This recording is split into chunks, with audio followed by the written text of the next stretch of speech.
Hi guys, thanks for tuning in to another video on ForgottenWeapons.com. I'm Ian McCollum, and today we are going to take a look at this pistol here in the center, which is an interesting little side note in the crazy story of the development of the Roth-Steyr pistol from the Roth-Krnka Theodorovic guns, which we have sort of the tail end of here. This guy is a model of 1899/1902, using the identification system from Motz and Schuy, which, by the way, if you're interested in any of the guns like this from Austria, that is absolutely your primo reference source. It's in German, still worth getting even if you don't speak German. Anyway, what we have here is a gun that was primarily manufactured and developed in 8mm, 8x22mm cartridge. That's what would end up being adopted by Austria in 1907. But not every country in the world actually used 8mm. There were some countries, like the US, that wanted bigger calibers, or like Great Britain, that wanted to test this thing in .45 caliber. So this is a monster hand cannon of a Roth-Krnka in .45 caliber. Now it's not .45 ACP, it's not 455 Webley. This is 11.5mm Roth. Let's take a closer look at it.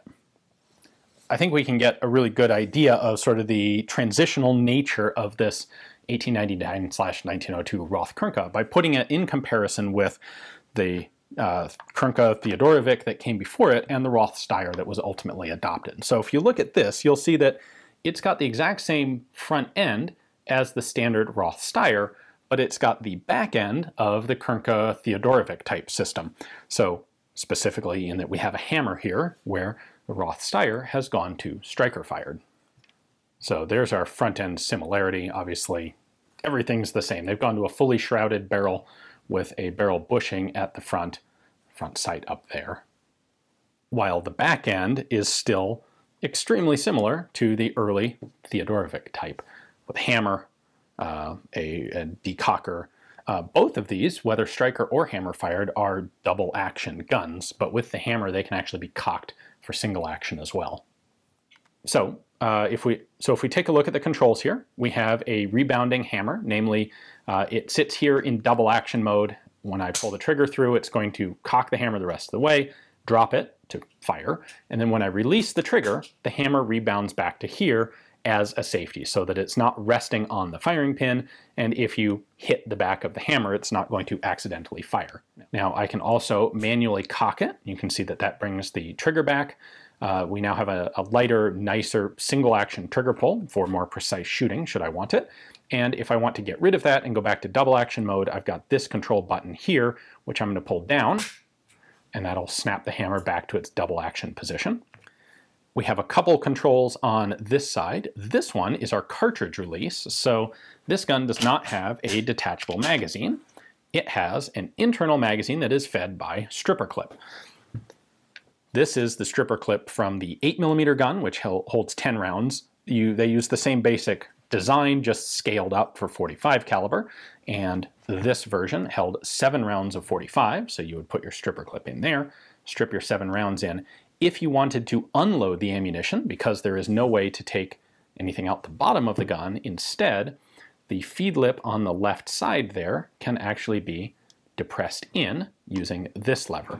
So if you have ammo in the magazine and you push that lever in, all of the ammo is going to come fountaining out the top of the gun. So that's how you unload it. We then have a bolt release so that you can actually drop the bolt. That is this guy. Drop it down and it's going to close the bolt and make it ready to fire. I should point out the markings here, and this is all of them. So this is a GR, Georg Roth patent, and serial number on this particular example is 120. That's out of a series of prototype pistols. So they didn't make 120 of these .45 caliber guns. They only made probably a couple. This is the only one that I'm aware of still existing. I think the most impressive part of this is this really huge bore on the muzzle end of this gun, because it's not just a .45 caliber bore, but then you've got the barrel, and then you've got the barrel shroud, and that all just makes it look bigger. That really comes through if you compare it to what we have on the right here, which is the standard 8mm Roth-Steyr. This .45 caliber gun is really a behemoth. Now the one other thing that I noticed on this pistol when I was taking a look at it is that the rear sight is offset just a little bit to the right.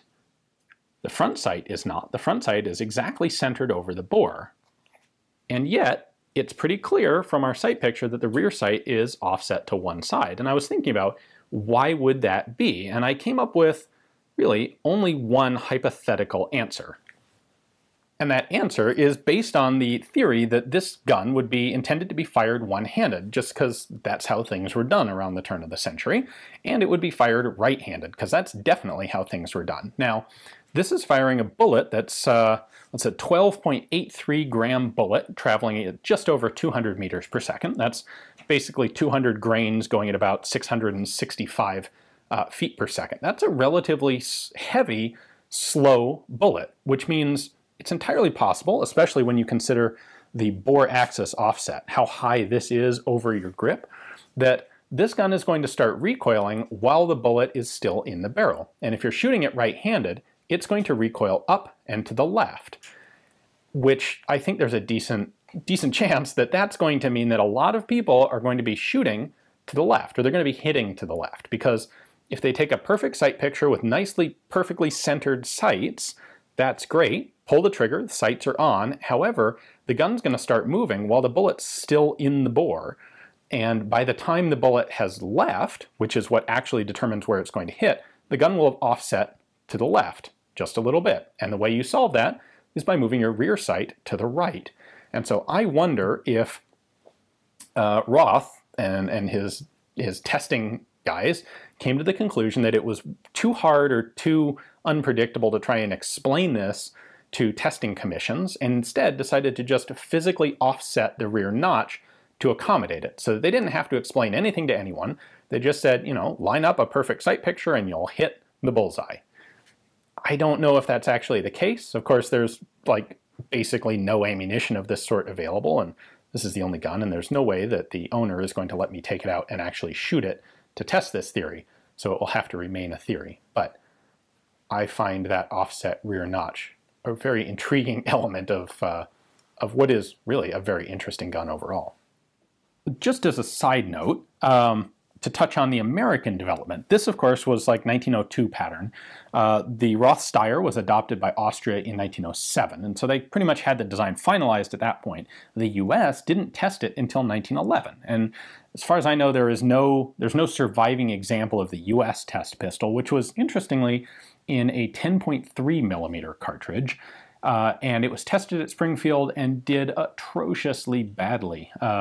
They put it through an endurance test of 1,250 rounds, during which it suffered 191 malfunctions of 9 different types and broken extractor. And they even tried higher pressure rounds and lower pressure rounds. That didn't really help anything. So the US decided after a rather brief trial there that we weren't so much interested. Now, the British clearly also weren't fundamentally interested either, because they didn't go on to adopt it. But it's very cool to be able to take a look at the oversized, like, extra big version of the Roth-Krnka from British trials. So hopefully you guys enjoyed the video. If you like this sort of subject matter, like I said at the beginning, definitely check out the book by Motz and Shuey. And thanks for watching.